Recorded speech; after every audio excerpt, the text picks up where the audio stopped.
Então vamos lá? Bom, às vezes eu faço aqui um vídeo ou outro contando um pouco como é que foi a minha trajetória e as coisas que eu já trabalhei. E as pessoas sempre ficam se perguntando como é que eu aprendi essas coisas. Porque eu falo, eu aprendi SEO. Eu comecei a programar quando era adolescente ainda, né? Pré-adolescente ali pelos 12 anos. Criei um jogo, fiz um servidor, tive um monte de site de anime. Aprendi a falar inglês sem nunca ter feito um curso. Poxa, dei aula de mídia programática, dei aula também de algoritmo do YouTube dentro do Google, tá? Tem lá o Raul pequeno, Raul jovem, 22 anos. Fui diretor de um jornal muito jovem, entendo de gráfica, de CTP, edição de imagem, toda uma série de coisas. E aí, aos 25 anos, depois de ter transicionado de carreira, só como investidor comecei a dar aula de investimento, e daí, poxa, agora abri plataforma de investimento, fiz um monte de coisa dessas, e obviamente tudo isso exige um conhecimento, né, mais avançado em cada uma dessas áreas. As pessoas sempre me perguntam como é que eu consigo aprender as coisas de forma tão rápida, e isso é uma coisa que a gente utiliza até aqui dentro da empresa, né, quando eu contrato meninos adolescentes ali, abraço pro Iago, que é nosso único menor de idade trabalhando aqui no momento, né, tem que ter mais. A gente gosta de começar a explorar o jovem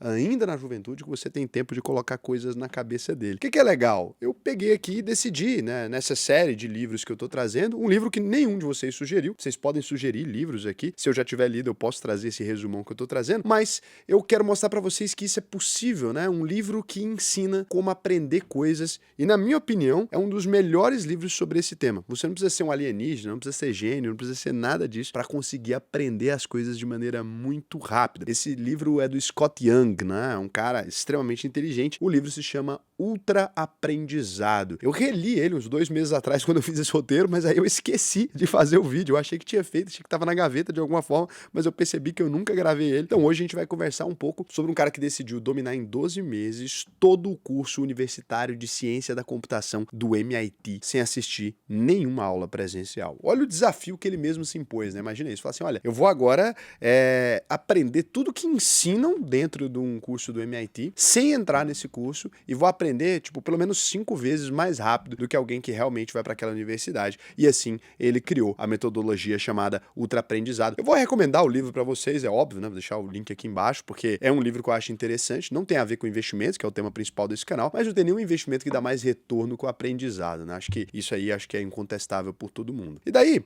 o conceito de ultra aprendizado, ele gira em torno de aprender qualquer coisa de maneira autodirigida, ou seja, sozinho, e de maneira intensiva, de forma muito mais eficiente e profunda do que qualquer método tradicional. E esse livro vai misturar alguns estudos científicos ali sobre aprendizado e histórias reais de pessoas que utilizaram esses métodos que ele está falando para aprender idiomas, para aprender a tocar piano, para aprender qualquer uma dessas outras coisas. Eu sei que parece uma promessa muito exagerada, esses livros de coach normalmente têm isso, e é exagerado mesmo, mas assim, seguindo alguns desses princípios desse livro, é possível sim aprender muito mais rápido que as pessoas normais, numa escala maior e conseguir condensar esses aprendizados de forma mais fluida. Se você terminar esse livro inteiro aí, pelo menos ler melhor, né, você vai conseguir. E aí o que eu fiz? Eu tentei aqui utilizar os métodos do livro, né, e separar eles aqui para tentar te ensinar isso sem você ler o livro. Então é assim, ó, o livro ele te ensina a técnica de maneira resumida. E daí eu tô resumindo o resumo da técnica. Então assim, pode ser que alguma coisa se perca nesse caminho? Pode ser, eu não sei se vai funcionar, então eu vou contar com vocês, assim. Se alguma dica aqui fizer sentido para vocês, falar, poxa, eu coloquei em prática, se você estiver vendo e depois revendo daqui a um mês, ou alguma coisa assim, eu gostaria demais que vocês compartilhassem comigo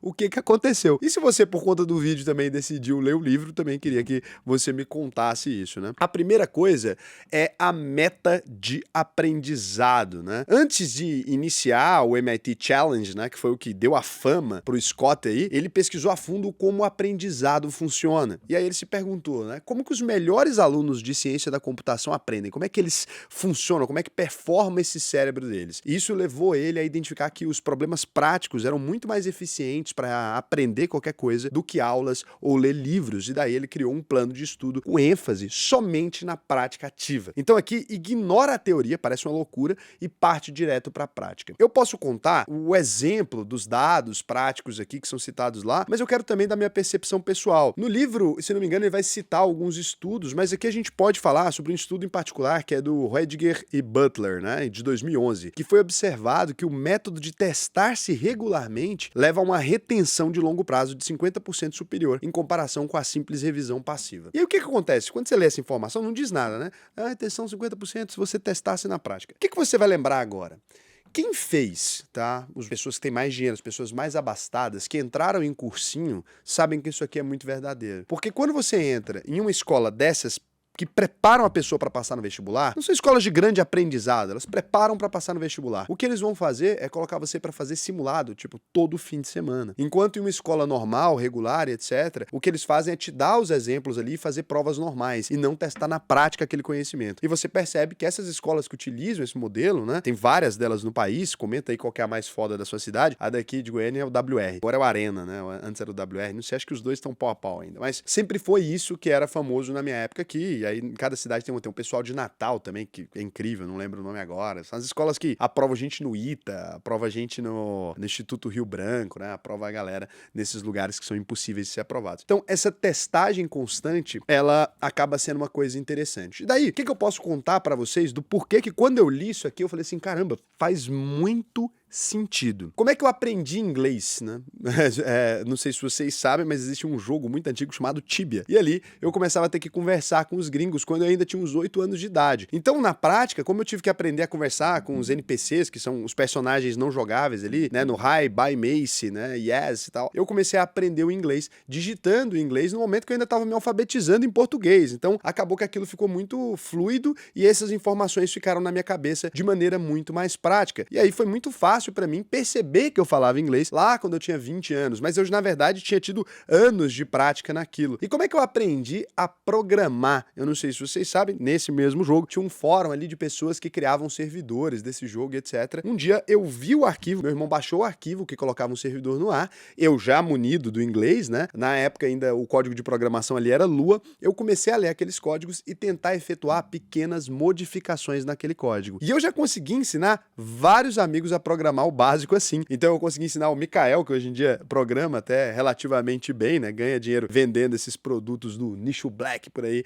na internet, ganha muito dinheiro. E eu ensinei ele a programar, cara, usando o F12 aqui do desenvolvimento, fui mostrando pra ele como é que trocava um título, como é que trocava outra coisa. E depois que você entende aquela lógica, o básico de como é que funciona, a programação ela vai ficando muito mais simples, porque as outras linguagens, ainda que seja PHP ou as linguagens mais atuais, né, como Next, etc., são linguagens muito mais lógicas e fáceis de entender. Então quando você tenta aprender programação estudando toda a teoria, como é feito na faculdade, etc., você vai demorar muito mais tempo para aprender e para começar a ter contato com as suas primeiras linhas de código. E depois que você já programa um pouco, é muito mais rápido você pesquisar somente para resolver aquele problema que você tem. Da mesma forma, foi assim para mim em quase todos os temas que eu desenvolvi a partir daí. Então depois eu fiz um jogo inteiro do zero, tentei aprender como é que funcionava, subi vários sites de anime ali, entendi como é que funcionava, né, a linguagem de programação de modo geral, e hoje em dia eu parei de programar, mas sempre que eu pego um código, eu consigo entender mais ou menos como é que ele funciona com algum tempo olhando, porque uma vez que você vai direto pro código, você vai conseguir aprender mais fácil. Raul, não, mas eu preciso pelo menos do básico, da teoria, etc. Gente, não precisa. Tenta primeiro ir para esses testes mais práticos, tenta estudar um pouquinho e fazer alguma coisa, estudar um pouquinho e fazer alguma coisa. Tanto é que esse método de aprendizado, ele se transformou no método de didática que existe aqui no canal, e que vocês já devem ter visto diversas vezes, e que existe na UVP, onde eu simplesmente faço uma breve introdução, ou nem faço introdução, abro uma lâmina e começo a explicar a partir dela. Se você entendeu ou aprendeu comigo, né, aqui, o que é PVP, o que é sei lá o que, você vai perceber que várias vezes, na hora da leitura de um balanço, eu pego primeiro e mostro o balanço, você fica assustado, e daí eu parto daquela explicação que você não entendeu para alguma coisa que você vai compreender. E a gente reúne alunos lá na UVP de diferentes turmas e joga gente que tem conhecimento ultra avançado de investimento com gente que não entende nada, e eles aprendem a se comunicar, e o aprendizado é muito mais fluido. Na primeira semana, normalmente, os alunos estão loucões aí, falando, meu Deus, eu não sei nada do que tá acontecendo, quem foi aluno da UVP comenta aí. E na terceira semana eles já estão discutindo ações lá na comunidade, começando a entender exatamente porque a gente só usa exemplos práticos. É tudo feito de maneira prática e nada teórico. Inclusive tem uma aula da UVP que diz só para você não ficar lendo livro de teoria. O método de aprendizado humano com ferramentas, ele se desenvolveu dessa maneira, né? Então a gente sempre tem muito mais a tentativa, a criança é muito mais curiosa para testar do que para ouvir uma explicação de como funciona. Se você pega um brinquedo e dá para criança com um manual, você dificilmente vai ver ela ler o manual, né? Então ela vai direto partir para mexer naquela mecânica e a partir daquela mecânica ela vai tentar chegar num raciocínio. É a nossa maneira intuitiva de aprender. Então, isso aqui pode ser uma das lições mais preciosas se você levar ela a sério. O segundo item que ele fala aqui é sobre o foco, né? O Scott sabia que completar o MIT Challenge demandaria uma dedicação intensa e ele queria maximizar o foco, que é uma das coisas mais difíceis no mundo moderno. É celular, é sei lá o que, toda hora a gente tá mexendo em alguma coisa. Então ele trabalhou em blocos de 50 minutos, eliminando todos todas as distrações ali durante esse tempo e só descansava após esses blocos. Nada mais é do que utilizar a técnica Pomodoro. É um safado o Scott aí com essa conversinha dele. Então tem um sistema chamado Técnica Pomodoro, pra vocês terem uma ideia, tanto que eu gosto desse livro na vida, eu fiz até um site do Técnica Pomodoro, né? Não só desse livro, como desses tipos de métodos de aprendizado mais eficientes, e eu utilizo todos os dias da minha vida. Então eu vou até deixar pra vocês aqui o sitezinho, ele é gratuito, tá? Você pode utilizar pra fazer as suas rotinas, vou explicar como é que ele funciona e o que você pode, e de que forma você pode utilizar ele aqui. Se você pagar, sei lá, R$1, R$5, você pode utilizar ele com a versão tarefas, mas você pode utilizar ele de graça, sem pagar aqui. Eu coloquei isso para não ter que encher de anúncios, o site fica meio ruim a navegação, né? Então aqui no formato original do Pomodoro, o que acontece? Você vai utilizar um Pomodoro, que é um tempo de concentração de 25 minutos, um tomatinho Pomodoro. E aí você vai ter uma pausa curta de 5 minutos após esses 25 minutos. E depois de completar 4 desses, você vai ter uma pausa longa de 15 minutos. Aqui é customizável, se você quiser utilizar do jeito que o Scott falou, 50 minutos para uma pausa, né? Mas eu prefiro nesse modelo aqui mesmo, para mim foi o que funcionou melhor e é o que o Pomodoro indica. Tá aqui embaixo como é que funciona o método Pomodoro, e aí sim, cheio de propaganda, né? E aí, aqui você consegue utilizar e ele já coloca um lo-fi aqui. Eu coloquei o lo-fi porque eu acho que o lo-fi, ele... né? Olha a musiquinha, ó. É aquele lo-fi hip-hop rádio mesmo, do YouTube mesmo, eu uso isso o dia inteiro. Então eu deixo aqui, e aí você pode adicionar suas tarefas aqui. Você precisa estar logado, né, para fazer as tarefas, você pode adicionar cada tarefa que você tem que fazer. No caso, esse estudo, ou no caso, se dedicar a aprender uma coisa nova. E você pode ir aprendendo isso e colocando esse descanso. Se você não colocar as horas de descanso, você não vai conseguir manter o foco. A tendência é que você perca essa alta eficiência do cérebro depois de 45 minutos, né? É o máximo, parece, que o cérebro humano consegue manter ultra focado aí, segundo o Bailey e o Constant, que em 2006 desenvolveram essa pesquisa muito legal, que mostra pra gente como o cérebro humano funciona. Eu, sinceramente, meu ciclo não é de 45 nunca, assim, meu ciclo é bem menor que isso, meu ciclo tá aí no máximo 25 mesmo, e depois disso eu já preciso fazer alguma coisa, aí eu levanto, tomo um café, e aí eu tomo café o dia inteiro, mas eu consigo concentrar bem nos aprendizados e nos estudos, e eu sou um cara que eu estudo todo dia, então realmente funciona pra mim, porque eu aproveito os intervalos de estudo ali pra fazer uma reunião, os intervalos mais longos e tal, vou marcando ali. Mentira, eu marco nada, eu faço as pessoas fazerem reunião na hora que eu preciso ali. Eu falo, não, eu tava ocupado, daí vou lá, meto louco e consigo resolver isso, porque eu preciso de tempo pra focar, senão eu não consigo fazer nada. Então, terceira aqui é o direcionamento, né? E aí, em vez de você gastar horas ali lendo um livro sobre aquilo que você queria aprender, no caso do Scott Programação, ele decidiu focar em aprender diretamente os conceitos por meio da resolução dos problemas. Então, ele resolveu exercícios complexos de programação desde o primeiro dia e praticou em projetos reais. E aí isso vai refletir direto no aprendizado, onde você pratica a habilidade em situações de vida real. Então, nunca fazer simulação aleatória. É assim, olha, tem esse exemplo que é ultra complicado, né? Esse exemplo real ali, do Google, sobre programação. Eu vou tentar ler isso e vou tentar entender como é que a pessoa resolveu. Para você entender esse problema, você vai ter que ter uma biblioteca de conhecimento maior. Só que no meio dessa pesquisa, você está aprendendo algo da maneira que aquilo realmente foi feito. E não aprendendo, não, tem uma teoria com 3 maçãs e 2 bolinhos. E aí agora você parte de 3 maçãs para 2 bolinhos. Vai para sei lá o que vai para sei lá o que vai para a prática. É assim que a gente costuma aprender na escola. Se você partir direto para um problema real, a chance de você conseguir entender matemática na prática é muito mais rápida. Dado esse teste aqui, esses dias, numa festa que teve aqui, né, uma criança estava presente e eu decidi ensinar uma criança a fazer conta de mais e menos sem ela saber o nome dos números. Lembra do filho do Renato? E daí eu peguei e fui trocar uma ideia com ele, eu mostrei as motinhas, a quantidade de motinhas, e daí tirei as motinhas, 2 motinhas, depois mostrei pra ele. Ele não sabia o número 3 ou 2, então eu ensinei ele a contar e depois parti do princípio ali de quantos tinha. E ele começou a fazer com a mão, depois ele conseguia fazer operações matemáticas, mesmo que ele não soubesse qual era o número, por exemplo, ele não sabia fazer 4, mas ele sabia que o 3 com 1 tinha 4 unidades de alguma coisa, então ele fazia assim com a mão. Inclusive, eu acho que ele é meio inteligente, porque ele aprendeu muito rápido. Acho que foi papo de 5 minutos, né? E eu consegui explicar pra ele ali como é que funcionava um raciocínio matemático, utilizando algo que ele tava vendo, e não utilizando, poxa, agora 2 laranjas, 2 sei lá o quê. Não, tinha as motinhas, eu fiz com as motinhas ali. Acaba sendo um modelo um pouco mais prático. E daí, quando a gente vai ali pra teoria, né? Se você quiser, esse livro é cheio de teorias, eu tô usando outras teorias aqui, não necessariamente os mesmos exemplos do livro, mas exemplos que eu achei mais úteis para exemplificar o que ele tava falando ali. Tá mexendo no Yang? Não tô mexendo não, deixa o Scott tranquilo, eu tô só Só dando Uma releitura. uma releitura pessoal do que ele disse, né? E aí você tem o Bjork em 1994, né, que diz que o aprendizado direto, que envolve a aplicação prática daquilo que está se tentando aprender, é uma das formas mais eficazes de solidificar os conhecimentos. Não é nem de aprender, mas de salvar na sua cabeça para que você não esqueça. Então, vale a pena você tentar isso. Aí tem o quarto aqui, né? Ele chama de princípio, o quarto princípio que a gente poderia usar, que é a recuperação, o retrieval, né? O Scott dedicava aí grande parte do seu tempo a testar constantemente, sem depender de notas de consulta. Isso aqui é uma das coisas principais para você tentar fazer. Então, em vez de você revisar aquelas anotações ali, você vai tentar explicar com as suas palavras e resolver o problema somente utilizando a sua memória. Se falha, aí sim você volta para as notas. Mas essa prática de tentar recuperar da sua memória faz a informação reter melhor. Então, você viu esse vídeo aqui. Tenta lembrar agora o que eu te ensinei no primeiro item, no segundo item e no terceiro item. Se a sua memória estiver muito ferrada, e às vezes tá, porque você está acostumado com esses videozinhos curtos o tempo todo, e a gente deixa de salvar, porque o cérebro é exposto a tanta informação que não tem mais jeito, você vai ter dificuldade. Mas tenta lembrar, anotar aquilo que você se lembra do que eu falei desse vídeo, por exemplo, e aí depois disso você confere o vídeo original ou o seu material, né? É legal fazer nas notas, você vai falar sobre isso agora, mas o mais bacana é você não utilizar a todo momento esse recurso que você tem na mão. Então parar com essa ideia de toda hora que você vai tentar lembrar um negócio, pesquisar no Google, sabe? Primeiro tenta lembrar, depois você pesquisa.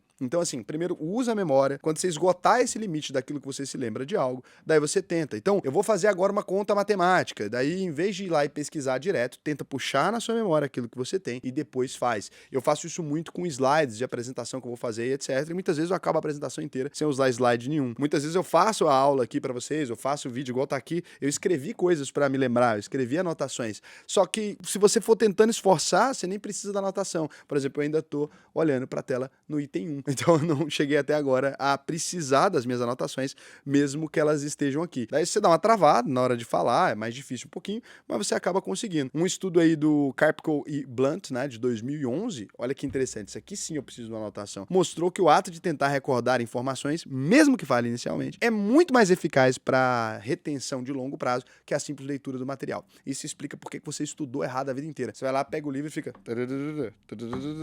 Não, lê, explica pra si mesmo, em voz alta, eu gosto de fazer uma explicaçãozinha pra mim mesmo ali, deixa o livro de lado, tenta memorizar, lembrar daquela explicação. Faz como se você estivesse explicando pra alguém, ou tenta de fato explicar pra alguém, que você vai ver que sua memória vai retomar aquilo. E uma vez que você explica uma coisa em voz alta, sem usar o livro, você nunca mais perde ela. Nunca mais. Ela fica na sua cabeça pro resto da sua vida. Eu sou a prova viva disso. Eu explico as coisas pra vocês. Tem coisa que, assim, não tava na minha cabeça. Na hora que eu vou ensinar pra vocês, eu vou puxando, e aí vem tudo. É por isso que professor sempre se lembra das coisas. É porque eles estão ali o tempo todo puxando na memória deles pra dar uma aula. É muito legal dar aula pra você pegar isso. Então, se você puder ter um conhecimento e ensinar pra alguém, ele não falou isso, tá? Isso aí sou eu que tô falando. Mas vai ser incrível pra você. Então, o quinto princípio aqui é o feedback. Daí, o que ele vai dizer? Né? Que durante o processo de aprendizado, ele buscava ali o tempo todo saber se ele estava certo ou errado sobre qualquer coisa que ele fizesse. Hoje isso na internet é fácil, mas na prática é bem difícil, porque você precisa ter alguém para te dar esse feedback ali. Hoje em dia não precisa, porque você consegue saber muito mais rápido se algo está certo ou se está errado. Então esse princípio ele melhora muito a forma como você memoriza as coisas e melhora muito também a forma como você cumpre essas regras e salva as informações do seu cérebro. Isso aqui é um exemplo prático, tanto que o feedback instantâneo, ele modifica completamente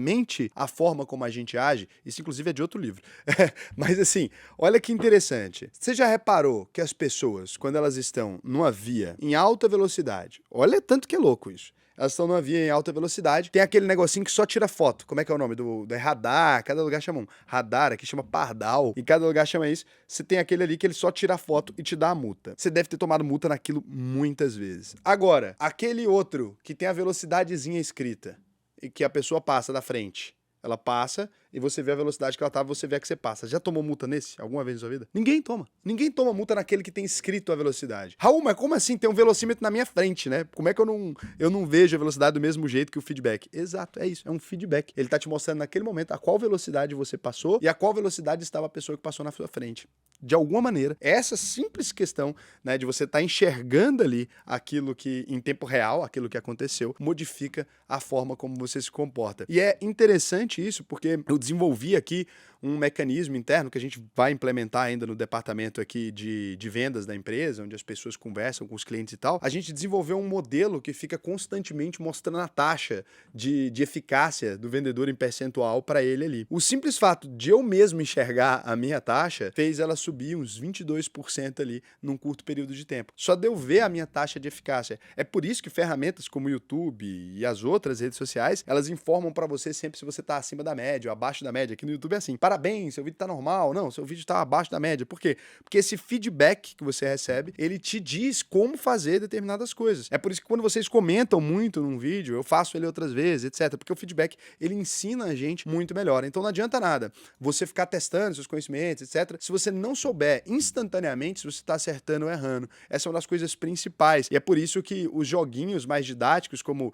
Duolingo ou esses outros sistemas, eles sempre te mostram na hora, né? O tantan, tantan, se você acertou ou errou, porque aquilo vai fazer você acertar muito mais fácil da próxima vez que você receber um feedback instantâneo. Então você não memoriza o erro. Não memorizar o erro é tão importante quanto memorizar os acertos. Se você não sabe que tá errado e decorou, você decorou uma informação que vai ser inútil pro resto da vida. É por isso que a gente até hoje fala que o Pedro Álvares Cabral descobriu o Brasil. A gente memorizou um erro, todo mundo. Os índios estavam aqui, eles não eram gente, como é que descobriu o Brasil? Não, é porque a Europa descobriu o Brasil. Ah, então esse cara sabendo que existia. Então a Europa foi descoberta muitos anos depois, só quando o primeiro índio chegou lá. Então não faz muito sentido, lógico, mas é uma informação que a gente memorizou porque foi ensinada errada pra gente. O legal é evitar essas memorizações de informações incorretas. Vai ter militante aqui, eu só quis dar um exemplo. Não fica triste, não. Você pode ser europeu e tá feliz, tá tudo bem. O sexto princípio aqui é a retenção. Uma coisa que a gente faz, né, de forma muito objetiva quando a gente tá tentando memorizar alguma coisa é: terminei de ler, faço uma revisão naquilo, tento lembrar aquilo que eu tava falando agora, e daí você faz isso durante os 3 primeiros minutos, depois você faz isso de novo na primeira meia hora e tal. A ideia é que você comece a fazer isso não em curtos períodos de tempo somente, que você comece a fazer isso nesses períodos mais alongados. Então daqui lá 6 dias, tenta ver o quanto você se lembra daquelas coisas que você aprendeu 6 dias atrás. Daqui 30 dias, tenta de novo ver quanto você se recorda daquilo que você estudou lá atrás. Nas primeiras vezes que você fizer isso, você vai se sentir extremamente frustrado. Você vai perceber que você armazenou, sei lá, 5% daquilo que você tinha armazenado lá atrás. Só que quando você começar a fazer isso mais constantemente, eu não sei porquê, pelo menos pra mim foi assim, né? Eu não fazia esse modelo antes de ler o livro. Isso, de fato, foi uma coisa que eu aprendi com o livro. Quando você vai fazendo mais vezes, parece que seu cérebro vai começando a performar sobre a ameaça. Ele sabe que ele vai precisar daquela informação lá na frente, então parece que você se dedica e se concentra mais. Não tem nada de científico nisso. É simplesmente uma coisa que eu percebi que aconteceu com o meu próprio cérebro. Parece que eu moldei a forma como eu penso. Então, depois de um tempo, eu comecei a ter aquelas informações ali mais bem organizadas na minha cabeça que eu não tinha antes. Inclusive, hoje em dia, né, às vezes eu vou discutir com o Vitão, daí ele fala que não tem vídeo de tal coisa no YouTube. Eu falo, tem vídeo de tal coisa. Aí ele fala, não, mas não tem o título. Eu falo, mas já falei sobre isso. Aí eu vou lá procurando vídeo até eu encontrar, porque normalmente, né, eu comecei a testar com mais frequência essa habilidade de reter, né? Eu comecei a testar ela com mais vezes. E eu faço isso quase que quinzenalmente ali, eu tento resumir um pouco do que eu aprendi mais recentemente. Eu tô fazendo isso muito agora por conta das coisas que eu tô tendo que aprender sobre banco, né? Eu comecei a tocar aqui como o correspondente bancário aí do BTG, né? A gente tá tocando como se fosse uma agência de banco e eu não tenho tantas informações comerciais sobre isso. Eu sei o lado técnico,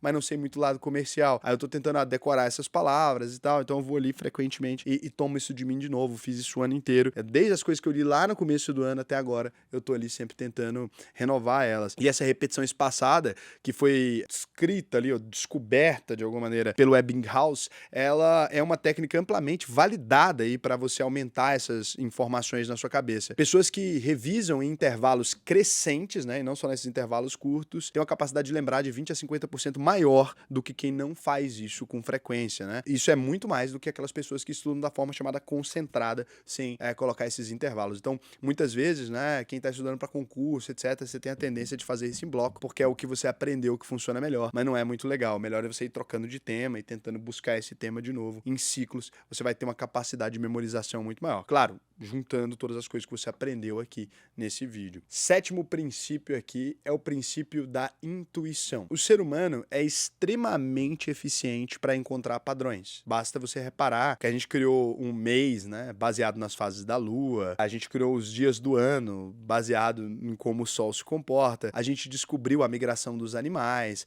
A gente descobriu a cada quanto tempo passa o cometa Halley. Essas coisas todas significam que a gente tem uma ampla capacidade de observar os padrões da natureza mesa e descrever e criar motivos para eles, né? Isso é uma coisa que é intrínseca do nosso cérebro, o que significa que todo conhecimento desenvolvido pelo ser humano, ele tá catalogado e organizado em forma de padrões. Então, existe um padrão para como a língua portuguesa é falada. Quase tudo tem um verbo. Você vai ter esses padrões ali. Você tem um padrão para a forma como no alemão, por exemplo, as palavras são todas coladinhas, elas se juntam para formar palavras novas. Você vai encontrar esse padrão em quase qualquer coisa que você for aprender na vida. Então, tudo na vida você vai encontrar esse padrão. E aí, por intuição, normalmente você vai conseguir saber se aquilo tá parecido com a maneira como é ou não. É uma coisa difícil de explicar isso, mas, por exemplo, você já olhou para uma palavra e aí parece que ela tá escrita errada, e ela tá mesmo? Não porque você sabe, você não decorou, mas você olha a palavra e fala, cara, tem um negócio errado nessa palavra. Isso é a capacidade que o seu cérebro tem de identificar aquele padrão. Então, quando você começa um estudo de uma coisa nova, uma coisa que pode te ajudar muito a avançar muito rápido, isso aqui não só em linguagem, mas em qualquer coisa, é tentar identificar qual que é o padrão daquilo que você está fazendo.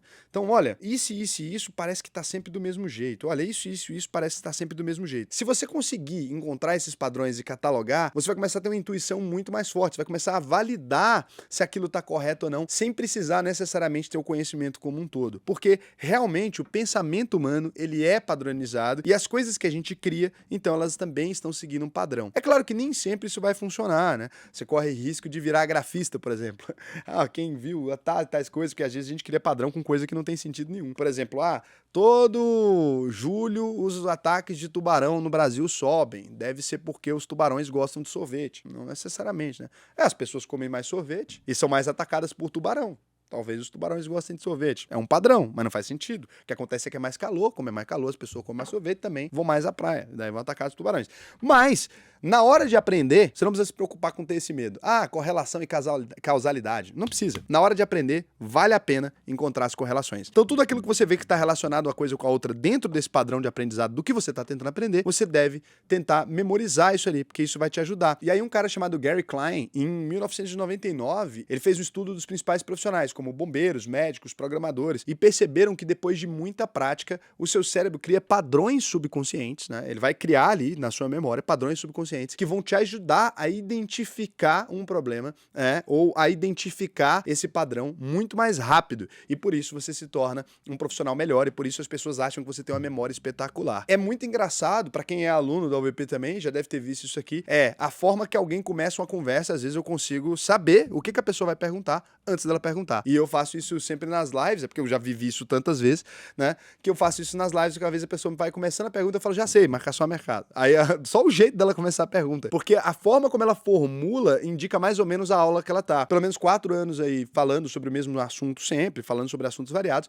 Normalmente o jeito da pessoa começar a conversa, eu já sei mais ou menos onde ela quer chegar, ou o que ela tá tentando perguntar. E é muito raro errar, exatamente por conta dessa identificação de padrões que a gente tem. E daí quando você percebe isso, esses padrões na linguagem, nas coisas que você está estudando, nos livros mesmo, você vai começar a conseguir fazer isso de forma muito mais rápida. Tem até a galera tão doidona que chega no nível de padrão, que eu nunca cheguei, que eles começam a ler muito mais rápido que a média das pessoas, porque as simples iniciais de como as palavras estão escritas já indicam para eles como é que elas terminam e eles conseguem fazer a tal da leitura dinâmica. Eu achava que isso aqui era um golpe feio, mas aí eu tô escrevendo um livro, e esses dias um amigo meu foi lá em casa e pela primeira vez eu tive a oportunidade de testar, porque eu sempre achei que ele só tinha lido todos os livros do mundo mesmo. Essa era a minha teoria. E daí eu peguei o meu livro, que ele não tinha como ter lido, e pedi pra ele ler de maneira rápida, e realmente ele tinha absorvido boa parte do livro depois de terminar de ler, e ele leu muito rápido, assim. Eu não registrei em minutos, que a gente tava bebendo um vinho ali, não peguei um cronômetro, mas eu sei que impressionante, o pessoal da leitura dinâmica. Agora, os cursos de leitura dinâmica que eu fiz na internet, nenhum funcionou pra mim, não. Eu acho que eu sou muito burro pra leitura dinâmica. Vou tentar continuar lendo normal mesmo. Mas também deve ser horrível. Acho que uma vez que você aprende leitura dinâmica, você nunca mais vai conseguir ler Don Quixote do mesmo jeito. Você nunca mais vai conseguir se divertir lendo um livro. Vai ler sempre por trabalho, né? Deus me livre fazer isso aí. Faça aquilo que você ama e nunca mais tenha um hobby. É isso que é a lição que fica. O 8º princípio aqui é a experimentação. Muitas vezes, né, você pode ver um vídeo meu aqui e daí você não se identificou com a minha didática e pode ser que você ache que o modelo não funciona. Então investimento não funciona porque eu não consigo aprender o que esse cara fala. Talvez eu só não tenha a capacidade de colocar esse conhecimento na sua cabeça. Então o que o Scott fala é que a gente deve testar diversos métodos didáticos ali, diversas formas de compreender. Por exemplo, tem uma coisa muito muito engraçada e que eu acho, assim, pra mim não entra na minha cabeça. Eu gosto muito de ler livro físico e gosto muito de ouvir audiobook também. Mas pra mim, as duas coisas funcionam mais ou menos da mesma forma no meu cérebro. Quando eu tô caminhando na esteira, eu não consigo ler, porque o livro fica tuc tremendo. Eu não consigo ler, tem gente que consegue, eu já vi. O Ricardo Martins da My Brooker, ele lê na esteira. A gente ia lá na academia, ele sempre tava lendo na esteira. E aí, vocês conhecem ele? Aquele cara que fala assim, my dear, my darling, que apresenta os imóveis, assim. Como é que ele começa o vídeo? My dear, my darling. Aí ele vai... Imagina você chega na sua casa agora, nesse sofá, ele fala com a voz assim. Então esse cara, ele sempre lê na academia. Fica lendo o tempo todo. Assim.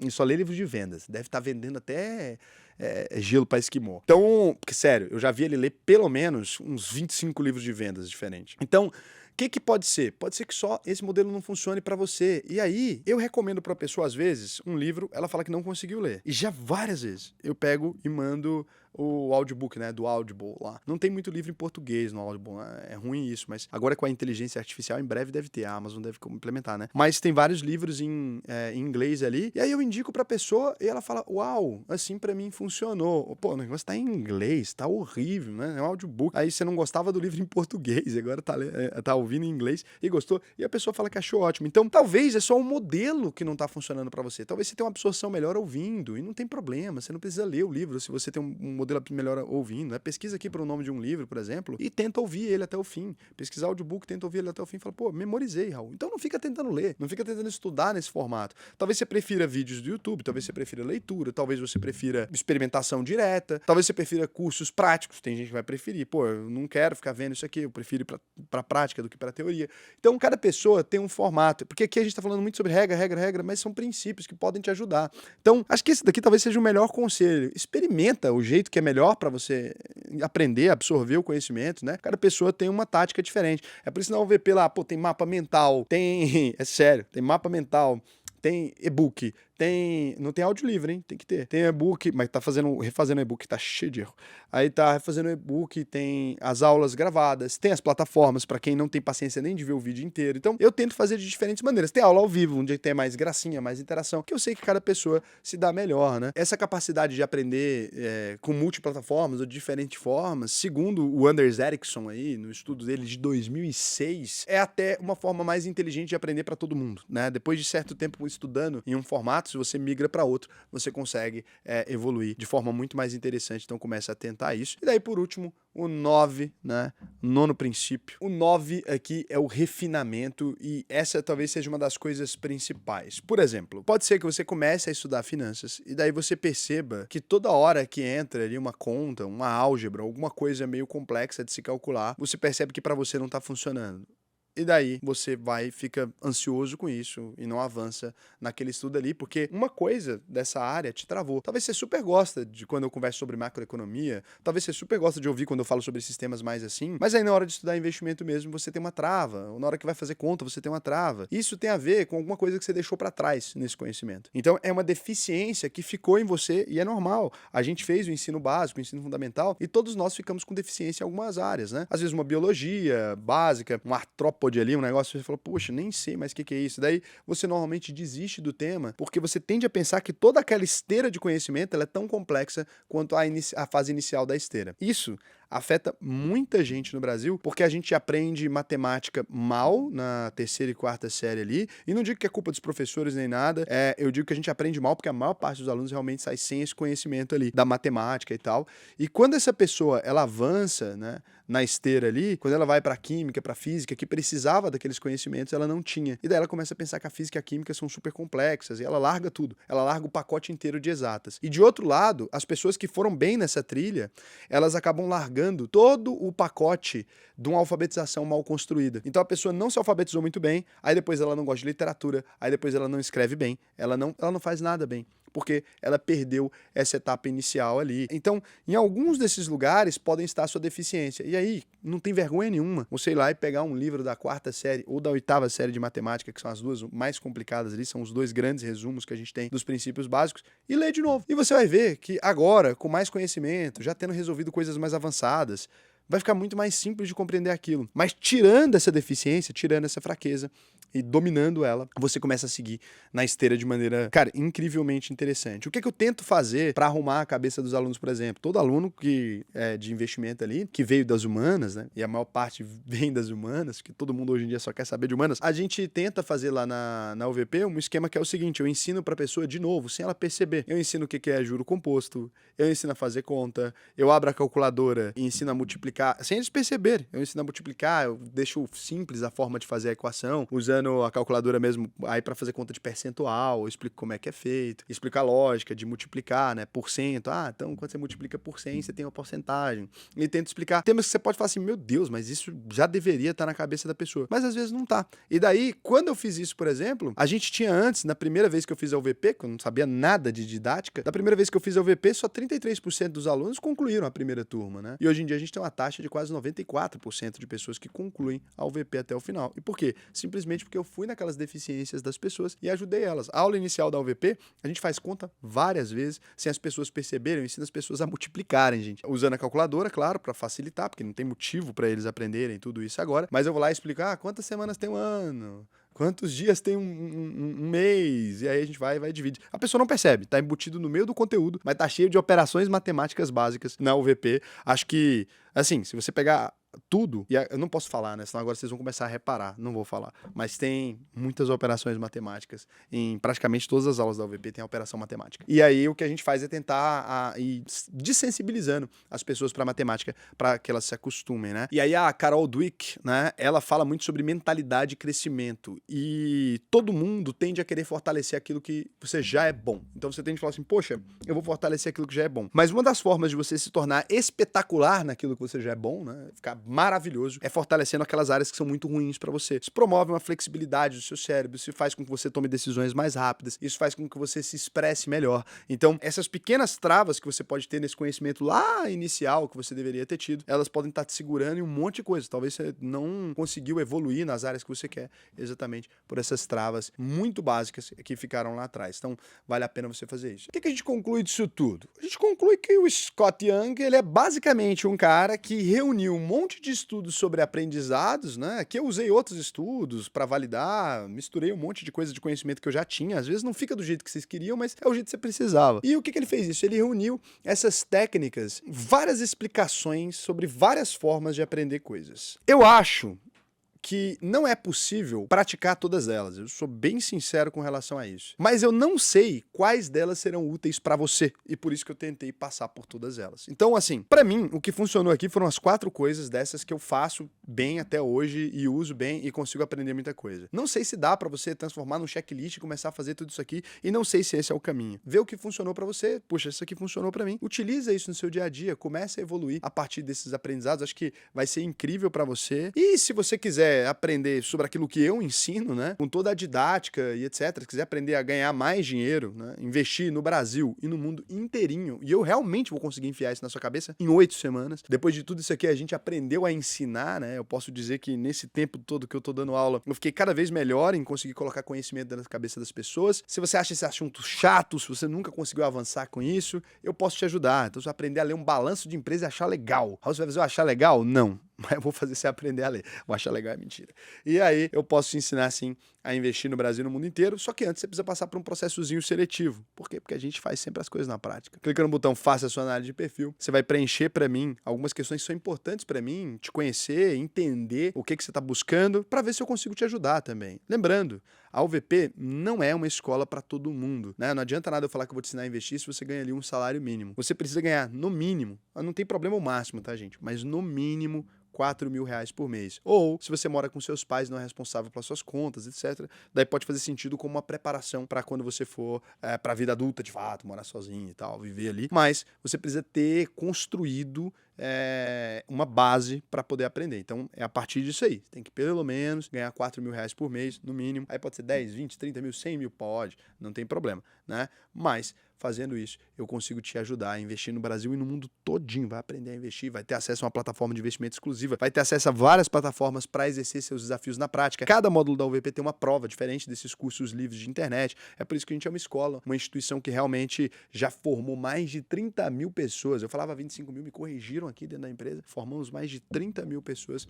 Estamos indo já para a 40ª turma. Não chegou nela ainda, mas estamos bem próximos de ir para a 40ª turma. Imagina, 40 turmas formadas. Tudo isso, né, aqui com uma garantia. O que é a garantia? Se você entrou na UVP e não aprendeu a investir, eu devolvo 100% do seu dinheiro. É isso. É a única escola do Brasil que tem esse compromisso. Agora, depois dessa aula gigantesca, a gente tem que falar sobre o tema para você memorizar. Então, depois você tenta ver se você memorizou. Vamos ver se vocês têm dúvidas aí. O J.R. Newton falou, pergunta, como os governos e a BlackRock, sendo um dos maiores detentores do Bitcoin, qual o impacto para a moeda? Eles poderiam ter o controle sobre a moeda e o Bitcoin perder a essência? Para ter o controle sobre a moeda, né, precisariam ter mais de 50% de todos os Bitcoins. Quando você fala a maior parte, eu não sei de onde você tirou essa informação, né, de que o governo é o detentor da maioria das moedas. Não, governos do mundo inteiro têm uma pequena participação no Bitcoin. Hoje em dia isso não é relevante ainda, né? E se eles forem comprar esse tanto para chegar nesse lugar, poxa, a gente vai vender muito antes disso, né? Porque eles vão começar para comprar até 50, eles vão ter que comprar as nossas. E daí vai subir demais o preço. Então, acredito que o governo não tem essa intenção não, tá? E por que você colocou o governo e a BlackRock como sendo instituição única também? Eu não entendi. Então, o Grana Boa 1 pergunta, invisto um pouco nos Estados Unidos, mas não convertendo diretamente meu dinheiro. Uso os pontos Interloop, cashback de compras no Inter, Shop. Assim seria mais vantajoso? Não, né?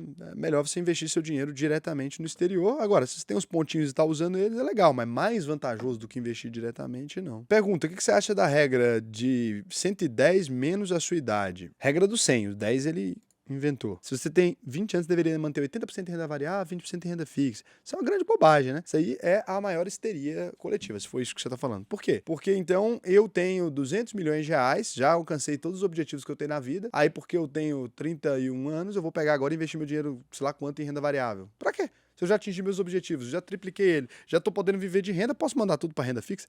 Então, não acredito muito nisso não, viu? Se é que era isso também, porque eu inventei a resposta. Porque você também inventou a pergunta.